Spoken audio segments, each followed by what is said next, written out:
Bom, e aí hoje nós vamos falar, então, a partir da ótica individual, ou seja, do que nós podemos fazer do que nós podemos fazer pela nossa própria saúde mental. Como que nós podemos nos cuidar e promover o nosso próprio bem-estar, né?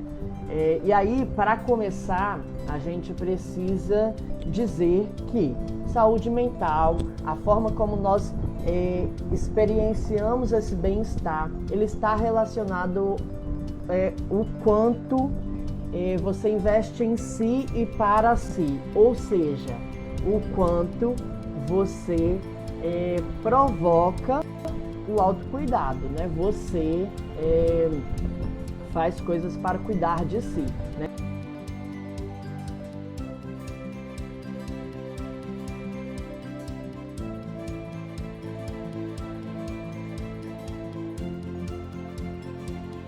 Então, muita coisa também, ela precisa estar associada diretamente ao momento histórico e social que estamos vivendo na sociedade, porque na década de 20, por exemplo, né, ou sei lá no período de 1800 e tanto, a cidade não era tão barulhenta,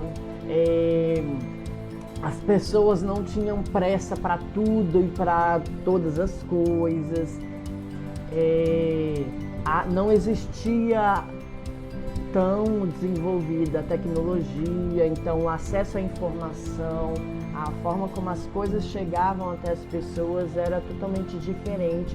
E hoje é tudo para ontem, é tudo muito rápido. Então isso acaba provocando e muitas vezes justificando o desenvolvimento de tantos transtornos mentais na atualidade, certo? Bom, e aí assim,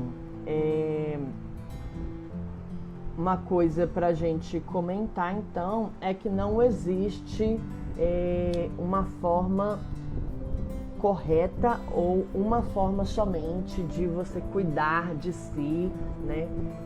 Pode ser que a psicoterapia não funcione para todas as pessoas, porém também, né, não é na primeira experiência com um psicólogo, com um profissional da psicologia, aliás, que você vai desistir ou que você vai tomar aquilo como certo e falar, não, psicoterapia não funciona para mim.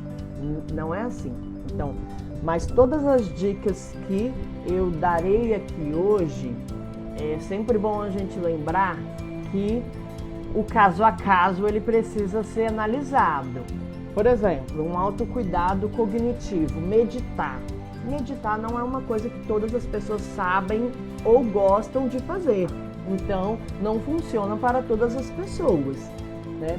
Mas vão ter pessoas que vão se sentir muito bem meditando e ótimo por isso, que bom que funciona para elas, né? Eu, Luiz Felipe, por exemplo, não gosto, não funciona para mim meditar, não consigo meditar, certo?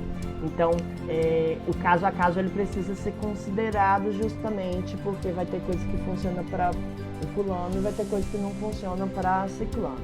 Então, a gente precisa lembrar disso, né? Mas muitas das coisas que eu vou falar aqui também é que muitos desses autocuidados, né, desses exemplos de autocuidado, eles são comprovados cientificamente, né, seja pela psicologia, seja pela psiquiatria, pela biotecnologia e tantos outros saberes e disciplinas de saber, disciplinas específicas, né? Então, estuda-se, fala-se que existe 4 formas de autocuidado. Um autocuidado que ele é físico, um autocuidado cognitivo, um autocuidado social e um autocuidado emocional. Físico basicamente está relacionado à prática, né, a desenvolvimento de uma ação, de uma atividade. O autocuidado cognitivo, ele está relacionado ao exercício mental, né? Então, algo que você vai fazer um esforço para pensar sobre, e deliberar, né?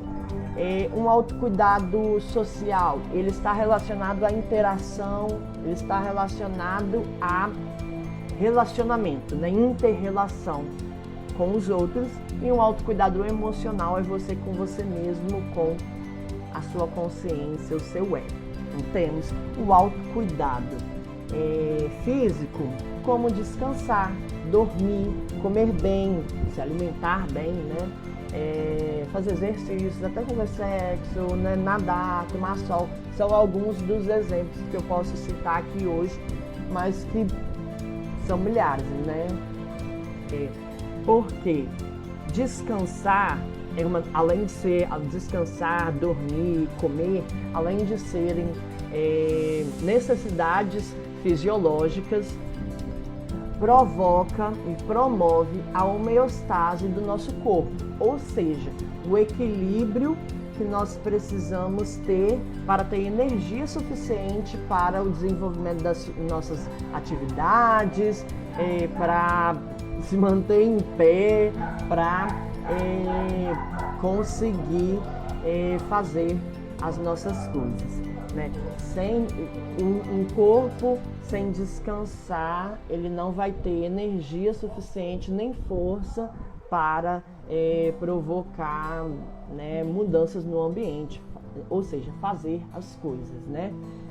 Dormir também é um momento que a nossa memória operacional ela vai tirar, vamos colocar assim em termos bem figurativos, é o momento em que a nossa memória vai ter para selecionar aquilo que é importante, arquivar aquilo que não é tão importante, que não tem necessidade de você lembrar, e manter ali em suspensão aquilo que pode ser usual, mas que não apresenta um imediatismo de forma tão explícita.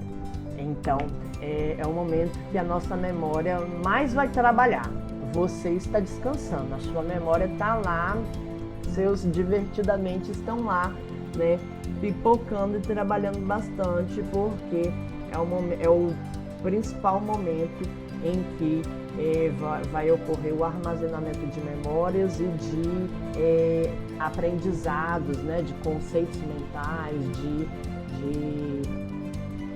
categorizações que a gente faz durante o dia. Então, esse momento ele é necessário.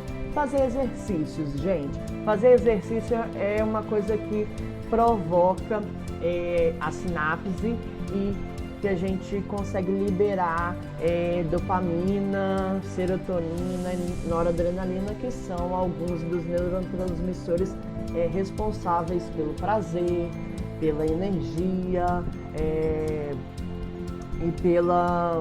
mais o quê? E também pela regulação do sono. Então, fazer exercícios de preferência, se você não tem costume de fazer exercício, faça exercícios no período da manhã, porque você vai cansar o seu corpo o suficiente para que ele queira dormir à noite. Eu costumo falar com os meus pacientes que é óbvio, meu filho, que você, minha filha, que você não vai conseguir dormir se você não está cansando seu corpo o suficiente para que ele queira dormir. Então você precisa realmente fazer alguma coisa para você cansar e conseguir dormir, né?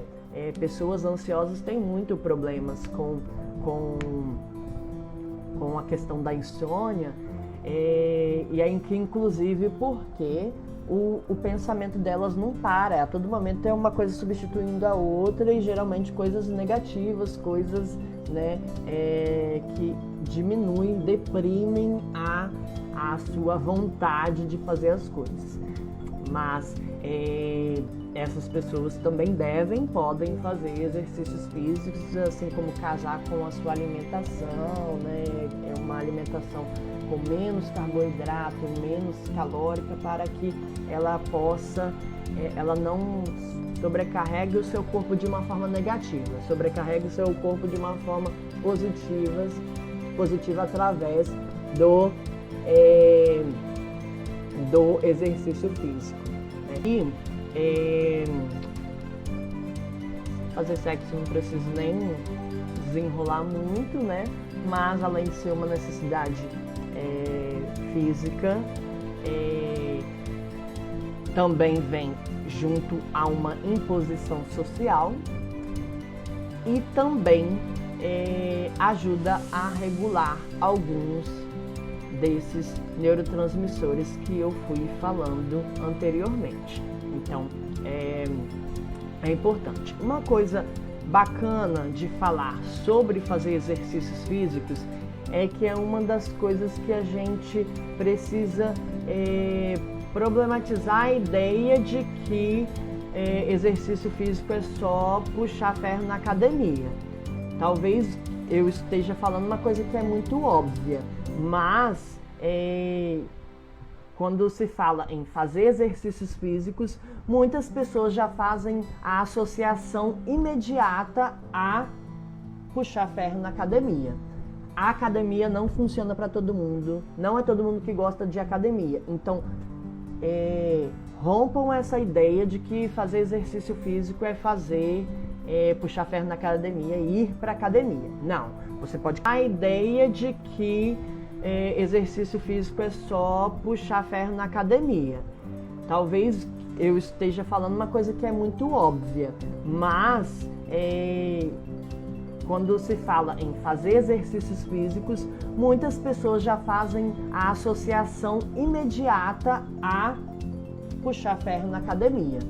A academia não funciona para todo mundo, não é todo mundo que gosta de academia. Então, rompam essa ideia de que fazer exercício físico é puxar ferro na academia e ir para academia. Não, você pode caminhar na rua de graça, você pode se exercitar em casa através de vídeos no YouTube, ou mesmo se alongar. Você pode fazer várias outras coisas, um pilates da vida, uma hidroginástica ou natação. Inclusive a natação, para quem não sabe, a natação é um dos esportes que mais exercita todos os conjuntos musculares do corpo. Então é muito positiva, tanto quanto ir para academia, né? Bom, então nadar é uma coisa que eu recomendo também. E aí não necessariamente nadar é fazer um exercício físico. Nadar, uma pessoa pode estar ali simplesmente nadando, mergulhando num rio, numa praia, numa lagoa, numa cachoeira. Então não necessariamente fazer o exercício físico, natação. Nadar é algo positivo, inclusive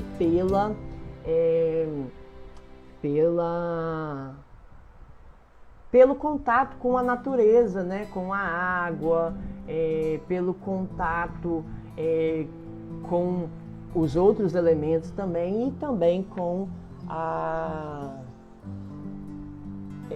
você está ali também pegando um sol, provavelmente, né? E tomar sol, gente. Tomar sol, inclusive, não sei se vocês sabem, mas nosso corpo precisa, né? Mesmo as pessoas que são muito brancas, mas nosso corpo precisa, porque a gente consegue estimular mais o desenvolvimento da vitamina D no nosso corpo. E aí, agora, então, sobre o autocuidado cognitivo. Alguns dos exemplos que eu posso dar aqui nesse momento se organizar e planejar as coisas, a sua rotina, ler, estudar, desfrutar do silêncio, meditar, fazer terapia e escrever. Fazer terapia, ela é um processo que pode ser tanto um autocuidado social quanto um autocuidado cognitivo. E também, né, emocional. Porém, quando eu acho que um dos mais importantes desses aqui que eu citei, além da terapia, é se organizar, né? Planejar tanto a sua vida quanto as suas tarefas do dia a dia, justamente para que você consiga dar conta das coisas que você deseja fazer, assim como você conseguir exercitar o seu pensamento e realmente desenvolver as coisas que você, focar nas coisas que você precisa realmente, né, e talvez ignorar mais as coisas que são opcionais ou que são desnecessárias na sua vida. E aí, gente, ler e estudar, além de você aumentar seu repertório comportamental, seu repertório conceitual e de compreensão de mundo, você está exercitando a sua mente, né? Desfrutar do silêncio, não preciso nem de dizer, né, o quão importante é, porque você precisa de momentos para escutar a si mesmo. Então, se a sua casa é muito barulhenta, se você sempre está rodeado por muitas pessoas, organiza ali 3 momentos diferentes do seu dia para que você consiga 5 minutos de cada um desses momentos, 5 minutos se ouvir assim, conversar com você mesmo. Você não vai ser louco porque você está conversando com você mesmo, tá, gente? Então, vai lá, organizar o seu pensamento e realmente entender o que está se passando dentro de você. E aí, enfim, meditar funciona para algumas pessoas, como eu tinha dito, né? Então, ajuda no autoconhecimento, nessa questão do desfrutar do silêncio, e escrever. Escrever porque você organiza o seu pensamento, você externaliza, você dá vazão ao seu sentimento, ao que você está pensando. Então, escrever, eu diria que é um autocuidado cognitivo muito necessário. Você não precisa escrever bonito, até porque você vai estar escrevendo para si mesmo, né? Mas você conseguir escrever mais as coisas que você está sentindo, as coisas, como foi seu dia, é algo que vai ser positivo para muitas pessoas, justamente porque você está organizando seu pensamento, você está organizando tudo ali que está se passando ali dentro, certo? Autocuidado social. Então, dos exemplos que eu tenho anotado aqui dar e receber afeto, ser ouvido, partilhar ou cooperar, né? Participar de movimentos sociais, né? O ativismo, pedir ajuda, muito necessário, participar de grupos terapêuticos ou até grupos sociais, né? No caso, grupos sociais que eu estou me referindo nesse momento você tem uma atividade que você gosta de fazer, sei lá, um grupo de amigos ou até pessoas virtuais se encontram para ler ou para jogar RPG ou para, enfim, esses são grupos sociais, esses são grupos que a gente vai ali se encontrar, pode até fazer algo que seja físico, então um grupo que se encontra para jogar vôlei, né? Mas o caráter social está ali presente porque você está interagindo com as pessoas, você está conversando, você está trocando, você está talvez até aprendendo a jogar de outras formas e tal, então isso é bem necessário. E encontrar os amigos, né, gente? Esse é um autocuidado importante que a gente precisa se dar a esse direito mais, porque nós somos seres sociais e afetivos, então a gente precisa estar em contato, a gente precisa trocar e às vezes até ter um feedback das pessoas, estou no caminho certo, isso que eu penso é legal, então, né? A gente não tem como ter um auto-feedback. A gente até pode promover um auto-feedback no sentido de estar sendo mais positivo para a gente. Porém, auto-feedback eu acho até irônico, porque feedback é justamente você ter uma resposta, né? Você ter um retorno. E aí um retorno dos outros, porque a sua opinião, se você está dando uma opinião para você mesmo, ela vai continuar mesmo, né? Ok, beleza, né? Pedir ajuda é uma coisa mais que necessária, porque nós temos que compreender que a gente não tem que dar conta de tudo e que a gente não vai dar conta de tudo, tá? Então, é importante a gente aprender e exercitar mais, pedir ajuda. Vai ter gente negando, gente. Aí é um outro movimento de saber identificar as pessoas que, né, vão te acolher, que vão estar ao seu lado de forma mais presente, mais disposta ali. E também não é demonizar quem não puder te ajudar, né, e tal. Dar e receber afeto é a mesma coisa, né? Então, a gente precisa de abraço, a gente precisa de acolhimento, a gente precisa de se sentir importante, de se sentir mesmo parte das coisas, certo? Cuidado emocional. Então, mais positividade, se expressar mais, auto-perdão, autocompaixão, se desafiar mais, eu diria que é uma forma de autocuidado, decidir mais também, e resiliência no sentido de criar alternativas, até porque muita gente considera a resiliência como uma qualidade inata, né, como uma capacidade individual, mas não, né? Então eu estou falando da resiliência no sentido de criar alternativas, certo? Bom, então você ser mais positivo, você vai estar mandando as mensagens adequadas para o seu cérebro, até porque o nosso cérebro, ele funciona, ele gosta muito de repetição, né? Se você fala que não posso esquecer de levar essa garrafinha antes de sair de casa, qual vai ser a tendência? A gente esquecer justamente de levar a garrafinha antes de sair de casa, porque emitimos a resposta, emitimos a mensagem errada para o nosso cérebro. Então, nós precisamos criar mais assimilações, mais estratégias para que a gente possa lembrar de levar a garrafinha antes de sair de casa. Coloca a garrafinha em cima da bolsa, porque você não vai sair sem a bolsa.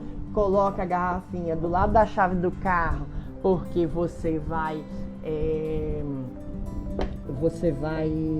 ter que sair de carro. Faz uma anotação na garrafinha, enfim. São algumas coisas viajando junto com vocês, é só mesmo para a gente criar assimilações com as coisas. E aí, na mesma medida, se você é negativo, se você manda mensagens negativas para si mesmo, você vai tender a desistir das coisas, a desistir ou a abandonar uma tarefa. Então, por isso que a gente precisa exercitar mais positividade. Não é uma positividade tóxica no sentido de tem que dar conta, eu sou capaz, eu vou dar conta, eu vou aprender um idioma, vou escrever um livro nesse mês, né? Peraí, não é disso que eu estou falando, né? Essa positividade que eu estou falando é no sentido de emitir respostas mais saudáveis para si mesmo, para que você se mantenha mais motivado, você se mantenha mais comprometido com você e com as suas tarefas. Se expressar mais, não precisa falar. Auto-perdão, a gente não vai dar conta de tudo, e a autocompaixão e a auto-perdão são parecidos, né? A gente não vai dar conta de tudo e a gente é humano, então a gente está suscetível ao erro, né? Mas também, não exatamente a pessoa errou, mas a pessoa vai lá e não faz da forma como a gente, como pretendia. Então, seja um pouco mais, tenha mais um pouco de autocompaixão, porque se você atingir um objetivo, mesmo que não seja com a excelência que você pretendia, já é importante, já é o suficiente. Bom, se desafiar mais e decidir mais para que a gente experimente mais e para que a gente consiga aprender mais, trocar mais, ter mais feedback, se sentir satisfeito, né, por estar fazendo coisas diferentes, por superar um medo. Então, por isso que eu diria que se desafiar é algo super necessário, e decidir mais no sentido principalmente de coisas que estão relacionadas a você. Não deixe que o outro decida por você, muito menos coloque o peso da sua felicidade ou da sua tristeza em cima de alguém. Ninguém tem que dar conta de nos fazer felizes, porque nós somos um ser único e integral, né? Nós somos capazes de provocar os nossos momentos e os nossos momentos felizes e o nosso bem-estar. E sobre a resiliência no sentido de criar alternativas, como eu disse, é mesmo você exercitar a sua criatividade e não se limitar no momento que chega uma situação adversa ali, né? Está muito relacionado a você não estagnar, a você, ok, é difícil, é complexo, mas o que é que eu posso fazer em relação a isso? Pergunta para as pessoas, mas simplesmente não pare, seja imparável nesse sentido, certo? E aí, assim, gente, finalizando, eu queria dizer que a gente precisa aprender a evitar a autossabotagem. E aí uma forma de evitar a nossa autossabotagem é quando a gente se organiza e quando a gente se antecipa mais. Cooperação e não discriminação, ele traz mais sentido, mais saúde para si, mas também para os outros. A gente consegue promover mais bem-estar para as pessoas ao nosso redor. Falei antes, mas vale reforçar que exercícios físicos e uma alimentação mais saudável, não precisa ser uma alimentação restritiva. Uma alimentação mais saudável, ela traz mais energia e influencia no nosso humor para o dia a dia, certo? E para finalizar, é dizer que se cada um faz a sua parte, a gente vai ter uma sociedade muito melhor e com as pessoas se sentindo bem e inclusive mais saudável, certo? Então, eu vou me despedir por aqui. Agradeço por quem participou, agradeço por quem passou por aqui. Meus contatos estão no meu perfil e sigo à disposição. Um abraço